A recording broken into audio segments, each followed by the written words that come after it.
когда вами ничего не может управлять. Вы можете легко отказаться от вредной привычки. Вы можете легко отказаться от того, что вам не подходит, что вы считаете вам не нужно.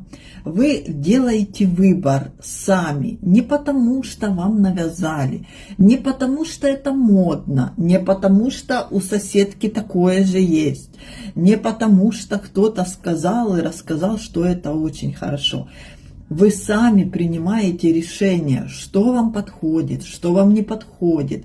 Когда вы можете легко отказаться от вредной привычки или какой-то, что вам вредит, не подходит, вы считаете нужным. Это и есть осознанность. Осознанный человек делает выбор сам. На его решение не может ничего повлиять. Его невозможно подкупить за деньги. Это и есть осознанность.